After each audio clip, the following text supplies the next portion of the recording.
लोकसभा चुनाव में एक बार फिर से औरंगजेब की एंट्री हो गई है। महाराष्ट्र में शिवसेना नेता संजय राउत ने एक बार फिर पीएम मोदी पर विवादित बयान दिया है। महाराष्ट्र के बुल्ढाना में एक जनसभा को संबोधित करते हुए संजय राउत ने कहा कि महाराष्ट्र में शिवाजी महाराज का जन्म हुआ था और औरंगजेब का जन्म गुजरात में हुआ था। संजय राउत यही नहीं रुके, उन्होंने कहा कि गुजरात में जहां नरेंद्र मोदी का जन्म हुआ था, उसके पड़ोस वाले गांव में ही औरंगजेब जन्मा था। इसीलिए औरंगजेब की सोच गुजरात और दिल्ली से महाराष्ट्र पर चढ़ाई कर रही है। महाराष्ट्र में शिवसेना के वरिष्ठ नेता और सांसद संजय राउत का विवादित बयानों से पुराना नाता रहा है। वो पहले भी लगातार विवादित बयान देते रहे हैं। इससे पहले राम मंदिर के प्राण प्रतिष्ठा समारोह में भी उन्होंने भाजपा का कार्यक्रम बताया था। इससे पहले संजय राउत ने नए संसद भवन को एक जेल की तरह बताया था। उन्होंने यहां तक दावा कर दिया था कि जब हमारी सरकार बनेगी तो हम पुराने भवन में ही अपना संसद सत्र शुरू करेंगे। बुल्ढाना में एक आयोजित जनसभा में संजय राउत ने केंद्र सरकार पर हमला बोलते बोलते औरंगजेब तक पहुंच गए। संजय राउत ने कहा कि गुजरात में जहां पीएम मोदी का जन्म हुआ है, उसी के पड़ोस वाले गांव में औरंगजेब का जन्म हुआ है। इसलिए गुजरात और दिल्ली से औरंगजेब की सोच महाराष्ट्र पर लगातार चढ़ाई कर रही है। संजय राउत ने यह भी कहा कि औरंगजेब का जन्म गुजरात में हुआ था, महाराष्ट्र में शिवाजी का जन्म हुआ था। आपको बता दें कि महाराष्ट्र नवनिर्माण सेना के बीजेपी संग जाने की अटकलों के बाद से सियासी पारा गरमाया हुआ। इंडिया ब्लॉक ने केंद्रीय गृह मंत्री अमित शाह और राज ठाकरे के बीच मुलाकात को लेकर के बुधवार को बीजेपी पर निशाना साधा। उन्होंने पूछा कि क्या भाजपा का आत्मविश्वास डगमगाया हुआ है और अगर वो मन से प्रमुख के साथ गठबंधन करते हैं तो फिर उत्तर भारतीयों से वोट कैसे मांगेंगे।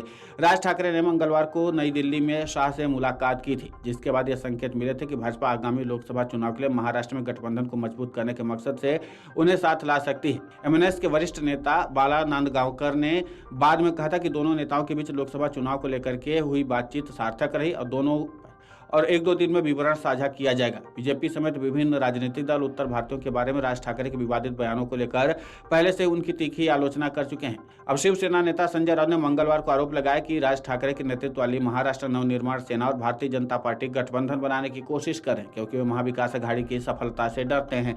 दिल्ली में राज ठाकरे और केंद्रीय गृह मंत्री अमित शाह के बीच बैठक के बारे में पूछे जाने पर राउत ने कहा कि अगर मन से भाजपा नित महायुति में शामिल होती है तो इसका राज्य की राजनीति पर कोई प्रभाव नहीं पड़ेगा। उन्होंने कहा कि ये घटनाक्रम एमबीए की सफलता के डर से हो रहे हैं।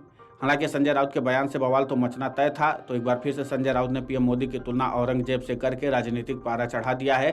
जाहिर सी बात है कि ऐसे बयान को भुनाने के लिए बीजेपी कोई कोर कसर नहीं छोड़ेगी और एक बार फिर से संजय राउत ने इस तरीके का बयान दे दिया है। और हालिया वक्त में जिस तरीके से ये बयान आया है, उसको महाराष्ट्र नवनिर्माण सेना के साथ हुए गठबंधन से जोड़कर देखा जा रहा है, जिस पर भी संजय राउत ने मीडिया के सवालों का जवाब देते हुए अपनी नाराजगी जाहिर कर दी और एक बार फिर से उत्तर भारतीयों का मुद्दा उठा दे। यानी कुल मिलाकर के संजय राउत एक बार फिर से मराठी कार्ड खेलने में पीछे नहीं रहे। उनको मालूम था कि उत्तर भारत में राज ठाकरे को पसंद नहीं किया जाता है, क्योंकि राज ठाकरे उत्तर भारतीयों के खिलाफ कई बार मुहिम चला चुके हैं।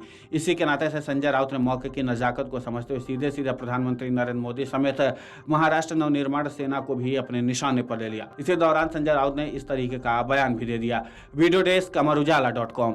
अगर आप ये वीडियो YouTube पर देख रहे हैं तो हमारे चैनल को सब्सक्राइब करें और बेल आइकन को दबाना ना भूलें। अगर आप Facebook पर ये वीडियो देख रहे हैं तो हमारे पेज को लाइक करें।